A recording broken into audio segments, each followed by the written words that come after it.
Boa noite, pessoal.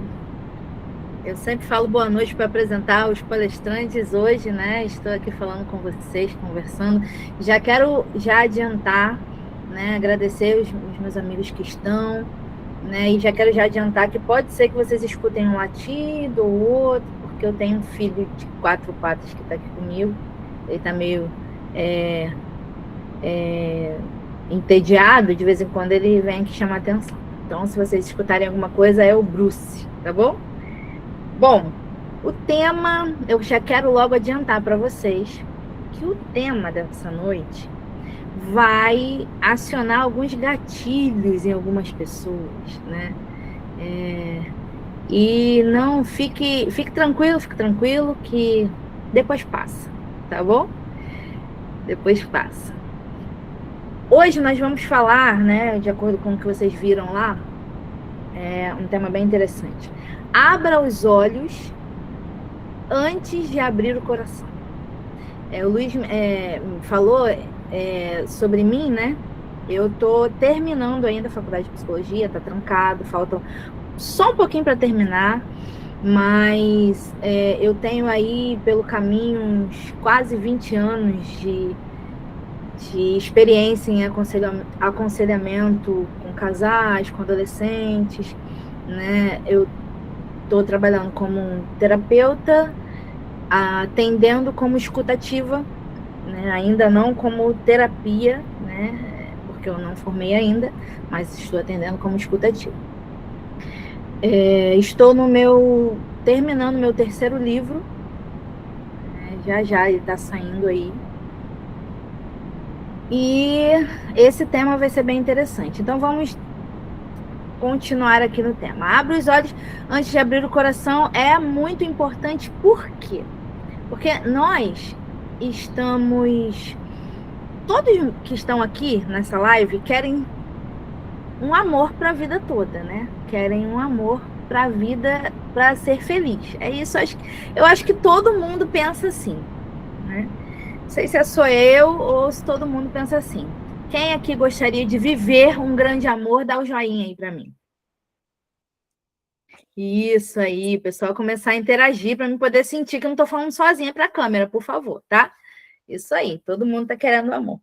Só que antes de eu querer o amor para mim, eu tenho que saber como que é esse amor, né? Porque às vezes a gente tem uma ideia errada do que é o amor, a gente tem uma ideia errada porque a gente cresceu num ambiente, de repente, que o amor não era tão saudável assim, e a gente aprendeu de forma errada o que é o amor, né? E aí a gente acaba querendo um amor de forma errada. Então, só que a Bíblia, ela fala tudo pra gente, né? Nosso Deus é maravilhoso, e a Bíblia, ela fala tudo. E a gente está estudando, né, na lição da Escola Sabatina, e na lição vem falando sobre 1 Coríntios 13, é uma passagem que eu gosto bastante. E lá em 1 Coríntios 13, nos dá uma ideia do que é o verdadeiro amor. E vem dizendo assim, o amor é paciente, o amor é bondoso, não inveja, não tem ciúmes, não se vangloria, não se orgulha, não maltrata e não procura os seus próprios interesses. Não se ira, não guarda rancor. O amor não se alegra com a injustiça, mas se alegra com a verdade. E o finalzinho vem dizendo: tudo sofre, tudo crê, tudo espera e tudo suporta. E algumas pessoas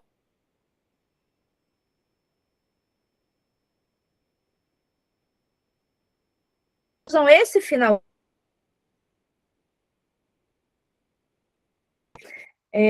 Se existe violência no relacionamento, saia. Só saia. Entendeu? Se você está sofrendo violência, porque algumas pessoas que entraram na live, que me falaram que ia entrar, são pessoas que já estão namorando, têm um relacionamento já. Então, se você está sofrendo violência, saia do relacionamento. Entendeu? E se você estava no relacionamento com violência e você saiu, então você não precisa se sentir culpado por isso. Porque o nosso Deus, ele quer que nós sejamos felizes. E ele não nos criou para nós sofrermos violência. Entendeu? E a gente vai percorrer rapidinho esse assunto aqui, só para dar uma pincelada, tá? Temos alguns tipos de violência. Tem a violência moral, que é aquela violência que a pessoa fala mal de você, sai espalhando coisas sobre você, né? Essa é a violência moral. Tem a violência patrimonial, se você não sei se você sofreu isso, de pessoas que jogam as coisas e quebram tudo em casa, e que quebra seu celular, e tem aquela mulher ciumenta que quebra o carro do cara. Então, assim, violência patrimonial é um tipo de violência também, né? E você não precisa sofrer com isso. Tem também a violência sexual, é um tema muito vasto, então nós não vamos entrar diretamente nessa. Tem a violência psicológica, que é o que nós vamos nos ater, e tem a violência física, que que tem muitas pessoas passando por isso. Então, se você está passando por isso, saia desse relacionamento imediatamente. Se você não consegue sair, peça ajuda, certo? Mas não fique.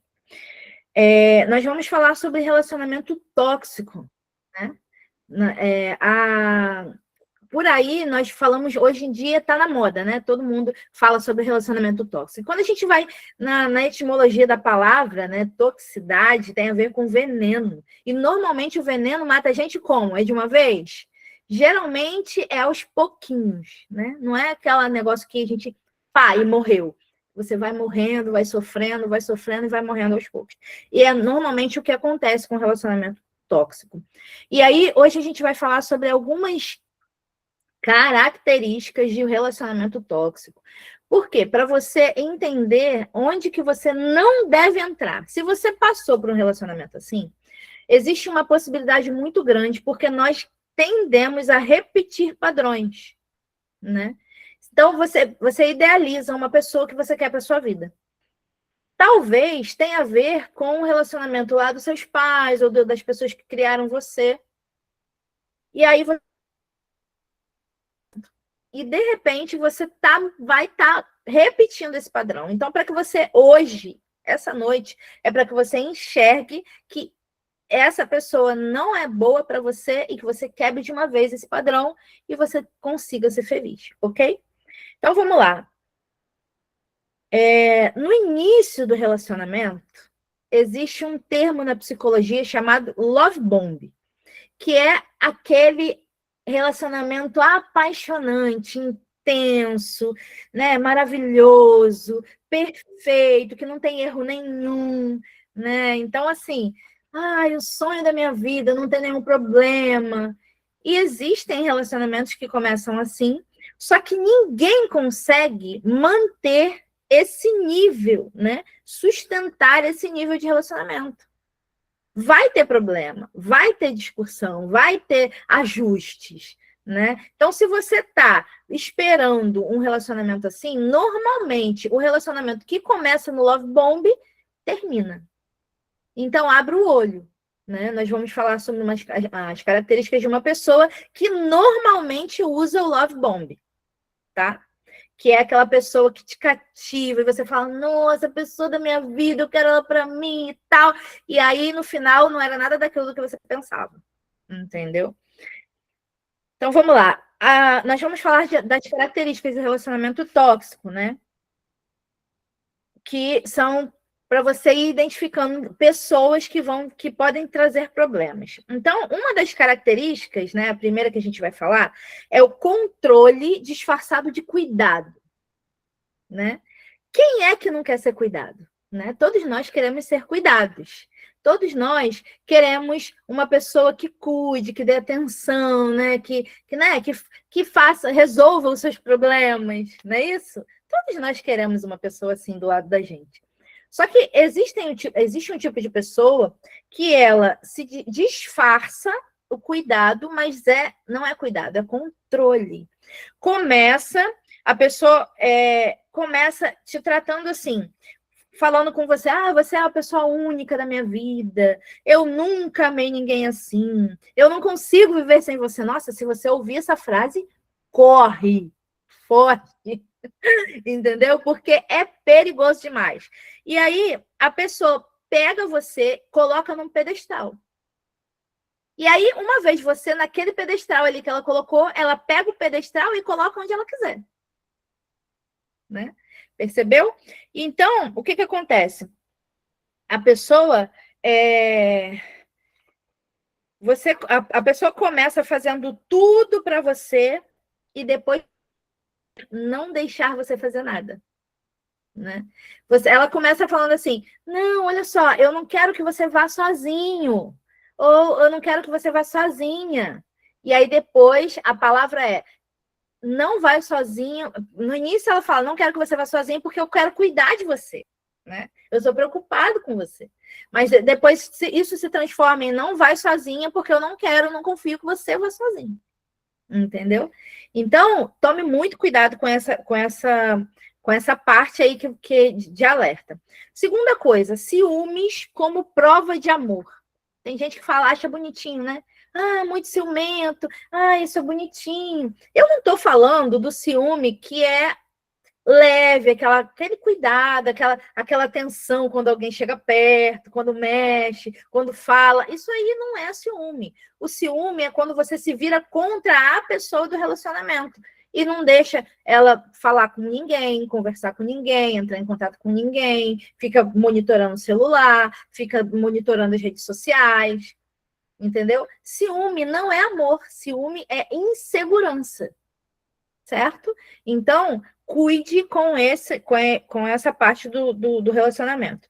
A terceira, vamos falar de desvalorização emocional. Terceira característica. O que é desvalorização emocional? A pessoa que nada com você. Já viu isso? Tem relacionamento que às vezes a gente chega perto de alguém e a pessoa tá assim e chama a atenção do outro e faz chacota com o que o outro tá fazendo e chega a gente, tipo, sente vergonha alheia, sabe?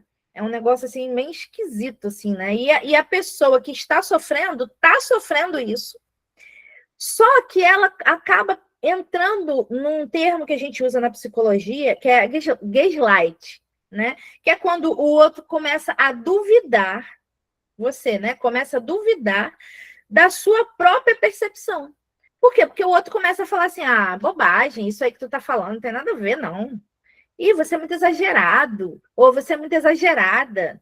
E não tem cabimento isso. E aí você fala, puxa, será que eu estou exagerando mesmo? Será que, poxa, é um absurdo isso que eu estou falando? Será que eu tô ficando maluco? Tô ficando doida? Né? Aí a pessoa já começa, você já não consegue entender mais quem você é, de onde você veio, quem eu sou, né? Não entende mais. E aí você fica duvidando da sua própria percepção. A quarta característica, né, é o isolamento. Gente, isso é perigoso demais, muito perigoso. Porque quando uma pessoa começa a te isolar da sua família, dos seus amigos, da sua rede de apoio, da rede de convivência que você tem, alguma coisa ela quer, entendeu? Normalmente, as pessoas que fazem isso, elas querem esconder o relacionamento tóxico, né? Por quê? Porque a sua família, os seus amigos, a pessoa que vai tá ali com você, que gosta de você, que vai ouvir isso, eles vão te alertar desse relacionamento. Então, a pessoa te isola. Fala assim, ah, o seu pai não presta. O seu pai é isso, o seu pai é aquilo. Nada a ver você ficar indo para casa dos seus pais. Você quer ficar indo para casa da sua família em vez de ficar comigo. Entendeu? Arruma uma briga com alguém da sua família para ele ou para ela não ir lá, e aí não quer deixar a outra pessoa não ir também, entendeu? Então, assim, quando começa a te isolar das pessoas que você gosta, aí acende o alerta máximo, entendeu? Claro que eu não estou falando daquela pessoa que chega para você e fala assim, olha, toma cuidado com o que essa pessoa da sua família está fazendo, porque está abusando da sua boa vontade. Entendeu? Não é isso que eu estou falando. Eu estou falando uma pessoa que ele pega você e te fecha na caixinha dele, não deixa você sair e fazer mais nada. Entendeu? Então, é dessa pessoa que eu estou falando. Sabe? A quinta característica que nós vamos falar aqui hoje são os ciclos de culpa e perdão. Nossa, isso é muito clássico de relacionamentos tóxicos, né? Normalmente é um ciclo mesmo, né? É uma roda. A pessoa erra, aí ela fere você. E aí você começa a sofrer. E aí você começa a repensar o relacionamento. E aí você vai lá questionar. Aí a pessoa vai lá, pede desculpa para você, diz que vai mudar, que nunca mais vai fazer aquilo. E aí você perdoa e fala, não, vou dar uma chance, né? Com meu coraçãozinho de cristão, vamos perdoar? E aí perdoa a pessoa, e aí vai lá, depois o que acontece? Você não faz tudo aquilo que a pessoa quer, e aí a pessoa vai lá, erra com você de novo, e aí totalmente o ciclo recomeça. Não existe cristão na face da terra que aguente esse ciclo. Você não consegue aguentar isso por muito tempo sem adoecer. É uma montanha russa de sentimentos. Você vai lá embaixo, você vai lá em cima, você vai lá embaixo. E isso você fica realmente muito, muito intenso dentro de você. E aí a própria pessoa que está te fazendo passar por isso fala que você é louco, que você é louca, né? Então, a gente precisa cuidar com esses ciclos de culpa e perdão, certo? Se a pessoa prometeu que vai mudar, fez tudo de novo, e tudo de novo, e tudo de novo, abre o olho. Não vai mudar. Né? A sexta característica é medo constante. E aí, quando você começa a viver isso, né, esse ciclo, durante um tempo, você começa a ficar com medo de fazer tudo. Você começa a ficar pisando em ovos para falar com aquela pessoa. Né? Será que se eu for falar com aquela pessoa, ela vai explodir, vai ficar com raiva de mim, não vai falar comigo? Você fica com medo de desagradar, você fica com medo do que você pensa, você fica com medo de ser você mesmo, você fica com medo de dizer qualquer coisa, né? Porque quando você está no ciclo, né, de que está tudo bem, você parece que o seu coração, né, os seus sentimentos ficam ali no estado de alerta, esperando a pessoa fazer alguma coisa de ruim, né? Para poder e aí você retomar todo aquele ciclo. E leva ao próximo sinal de alerta, que é o sétimo, né? E último que a gente vai falar nessa noite. A perda da sua identidade. Porque a partir do momento que você começa a ficar com medo de ser você mesmo, aí você começa a se encaixar dentro da caixinha daquela pessoa, né? E você não ri mais do jeito que você ria antes. Você não fala mais com as pessoas. Você começa a se isolar. Você muda o jeito de ser, você muda o jeito de se vestir. E aquela pessoa que te amou daquele jeito foi tirando os seus pedaços, te moldando, e quando você chegou aqui e estava totalmente deformado ou totalmente deformada, não é mais aquela pessoa que ele começou a amar, ou que ela começou a amar, aí quando você chega aqui, desse jeito, ele fala que não te quer mais. Ou ela fala que não te quer mais. Por quê? Porque você não é mais aquela pessoa feliz e espontânea que essa pessoa amava. Entendeu? Você não é mais. Você começa a se moldar, você começa a se caracterizar daquele jeito. E aí acabou. E para ele ou para ela não presta mais. Então, não vale a pena, né? O amor, ele não te tira seus pedaços. O amor, ele não muda quem você é na sua espontaneidade. Claro, o amor, ele faz você se ajustar, se moldar sim, mas para o crescimento. Você fica uma pessoa melhor. Você é uma pessoa espontânea, você fica uma pessoa espontânea e feliz para as outras. E você passa espontaneidade, você faz isso no seu trabalho. Entendeu? O amor, ele faz com que você cresça profissionalmente, cresça espiritualmente. Se você percebe que você está murchando, não é amor. Né? E hoje em dia, falamos de um tipo específico de pessoa que faz todas essas características no relacionamento. E hoje nós vamos identificar esse tipo de pessoa, né? Nós vamos falar sobre o narcisista hoje, né? E hoje fala-se muito, né, sobre o narcisista. Só que o que é o narcisismo? O narcisismo é um traço, de acordo com a psicologia, o narcisismo é um traço de personalidade, né? Marcela, que loucura é essa? Como assim? Então não é uma coisa ruim? Eu posso dizer que todos nós aqui nessa live temos traços narcisistas. Sabe aquele dia que você acorda melhor, assim, mais feliz, e você olha no espelho e fala: cara, tô bonita hoje. Tô, ó, arrasando. Tô bonito hoje. Hoje eu vou mostrar para que veio, assim, sabe? É um traço narcisista. Só que leves, moderados. Quando isso passa para o patológico, quando isso fica grande demais, aí não é mais um traço narcisista. Aí já é um transtorno de personalidade narcisista.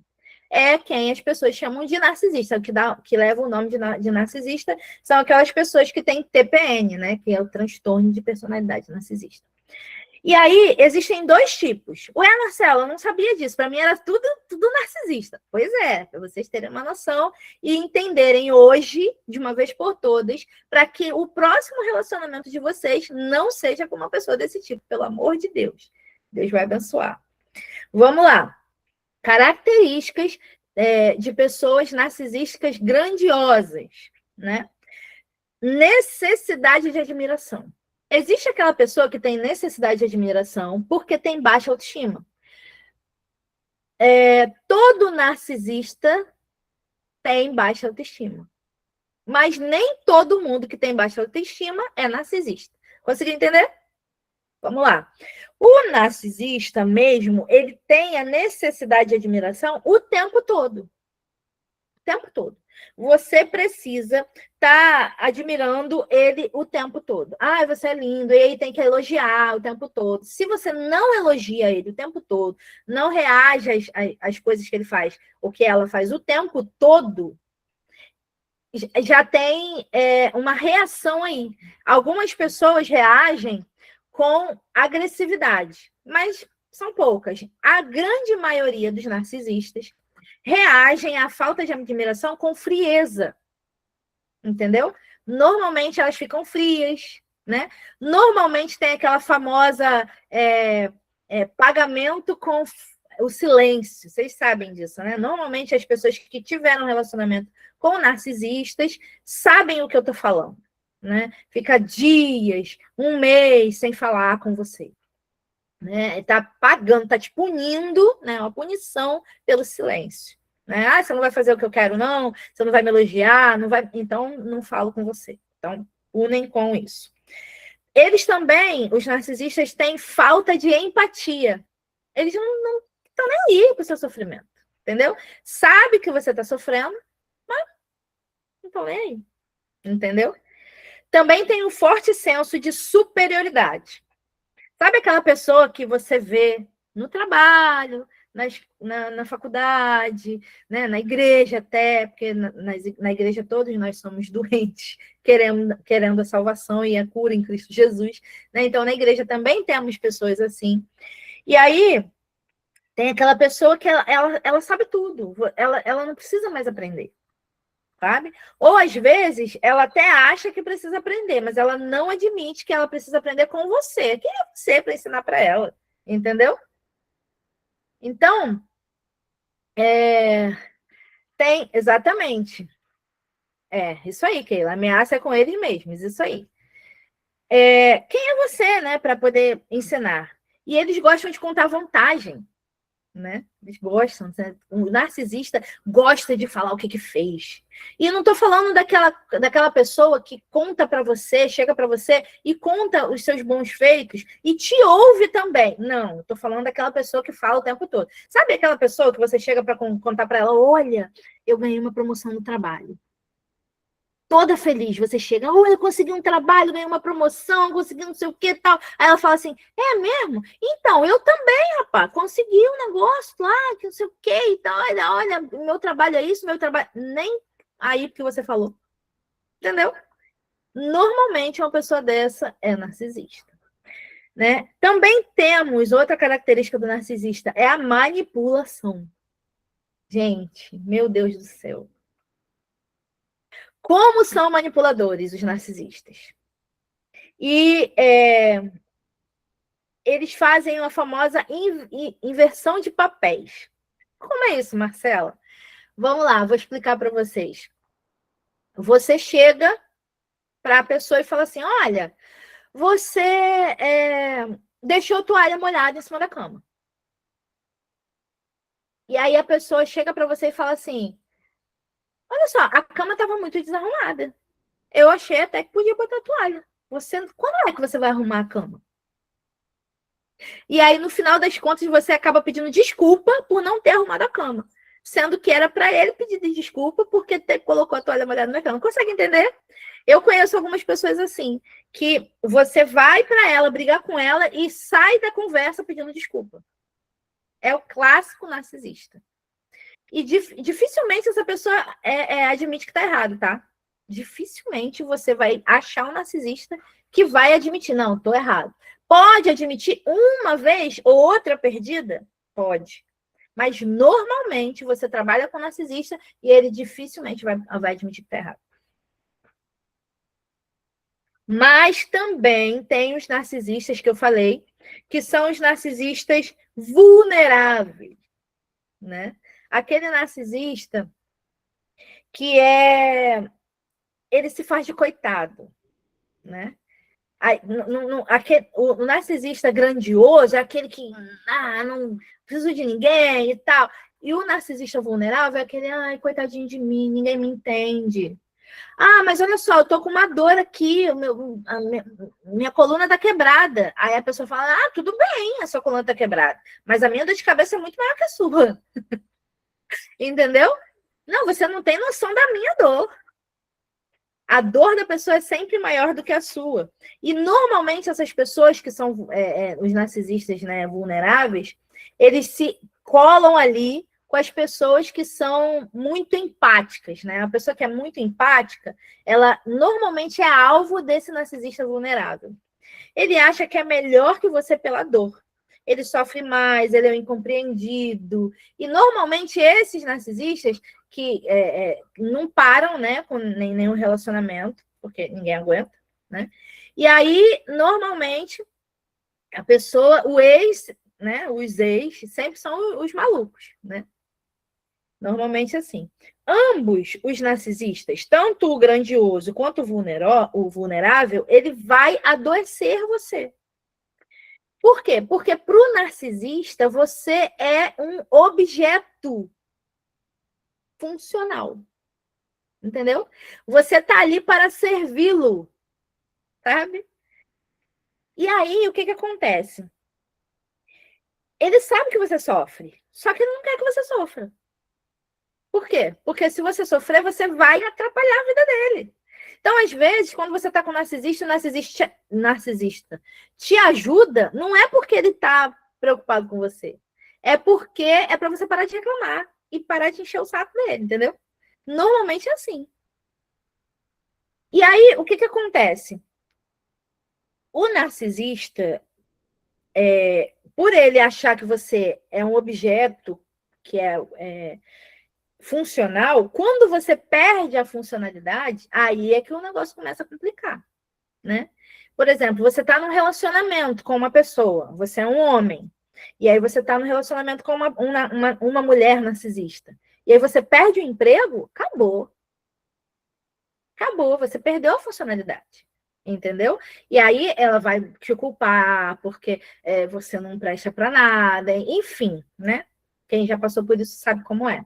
Se você é uma mulher e está num relacionamento com um narcisista, se você ficar doente e não puder servi-lo, acabou. Na gravidez ou num problema de saúde, você não é mais funcional para ele. Então, todos os problemas vão acontecer ali, né? Dessas pessoas, eu quero dar um conselho para você. Corre. Corre para o mais longe que você puder. Entendeu? Por quê? Porque você vai acabar adoecendo. Não tem jeito. Você vai acabar adoecendo. Agora, Tem vezes que você está no relacionamento com o narcisista e você não pode correr. Às vezes é o seu pai, a sua mãe, o seu filho, ou a sua filha, né? Seu irmão, e você não pode simplesmente fugir. Então, estabeleça, né? Estabeleça limites bem específicos para aquela pessoa, entendeu? E não dê a atenção, ibope que aquela pessoa quer, entendeu? Se ela fizer o papel de drama, o papel, porque normalmente o narcisista faz isso, né? Ele quer que você faça uma coisa, você não faz, ele fala, também não precisa, você nunca me ajuda em nada, não é isso? E aí, o que acontece? Você só vai, tá bom, tá legal. Responda com poucas palavras, entendeu? Não dê ibope para chantagem emocional. E você vai se blindar de ficar mal com essas pessoas, né? Bom, se você está conversando com alguém, né? Depois que nós já vimos as características de um relacionamento, já vimos as características do narcisista, né? Aí, Marcela, agora eu fiquei com medo, não quero um narcisista para minha vida. Não quero, eu acho que eu já identifiquei que aquela pessoa né, não quero mais. Para mim já deu, não quero um narcisista. Como que eu identifico logo de cara? Vamos lá. Algumas diquinhas, né, para você identificar logo de cara quando começou a conversa com a pessoa, e aí a pessoa fala assim, começa a conversar com você, e aí você começa a perceber que a pessoa fala dela o tempo todo. Sem você perguntar. E ela só fala dela, só fala dela, só fala dela, dela. E ela não pergunta sobre você. As conversas que vocês têm sempre giram em torno dela. Abre o olho, tá? Antes de abrir o coração. Outra dica. Quando você está conversando com a pessoa, não sei se vocês já passaram por isso. Uma vez eu estava conversando com uma pessoa que eu conheci, e aí eu conversava, nós estávamos conversando sobre Bíblia, né? E aí eu falava assim, não, porque é isso, assim, assim, assim, assim na Bíblia. Aí ele olhava para mim e falava assim, na verdade, é assim, assim, assim, assim. E repetia exatamente o que eu tinha dito. Ou seja, ele estava me corrigindo e invalidando o que eu estava falando e validando o que ele estava falando. Não é o que você está falando, não, é o que eu estou falando. Sendo que era exatamente a mesma coisa. Só que na cabeça dele, o que valia era o que ele estava dizendo. Opa, ó, sai fora. Logo de cara já dá para perceber que é um narcisista. Entendeu? Outra coisa, a pessoa diminui as suas conquistas. Você começa a conversar, se você for um narcisista, você começar a conversar, e se você conseguir falar, a pessoa não está nem aí para as suas conquistas, tal, você percebe uma desproporcionalidade, né? No que você fica feliz com o que a pessoa conquistou e ela não está nem aí para o que você conquistou. Então você já abre o olho antes de abrir o coração. E, por fim, invalida seus sentimentos, né? Que é o que nós falamos no início. A pessoa invalida os seus sentimentos. Agora, lá nos versículos que a gente viu no início, antes da gente falar do relacionamento tóxico, antes da gente falar das características do narcisista, a gente leu lá 1 Coríntios 13. Vamos voltar lá rapidinho, só para poder vocês terem uma noção do que a gente falou no início. Aí a gente falou assim, o amor é paciente e é bondoso. Certo? Características boas do amor, paciente e bondoso. E aí a gente falou assim, não tem inveja, não tem ciúme, não se orgulha, não maltrata e não procura os seus próprios interesses. Não guarda rancor e não se alegra com a injustiça. Vocês perceberam que são características de narcisismo? Pois é. Então, aqui, Deus já disse para você com quem que você tinha que se relacionar e com quem que você não tinha que se relacionar. É simples e claro na palavra de Deus. E aí, vem falando assim, lá em Provérbios, capítulo 4, versículo 23, vem falando assim, sobre tudo o que você deve guardar, guarda o seu coração.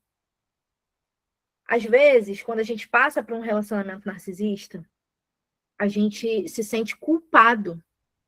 O narcisista, ele consegue manipular a gente de tal forma que a gente se sente culpado. E isso se arrasta com a gente durante os próximos relacionamentos.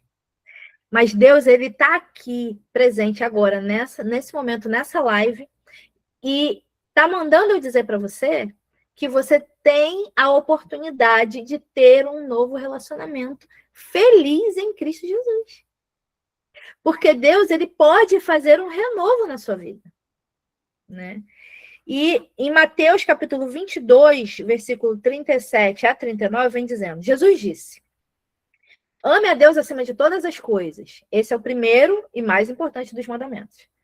E o segundo, semelhante a esse, vem dizendo, ame ao seu próximo como a você mesmo. Significa que, para você amar ao próximo, primeiro você tem que amar a si mesmo.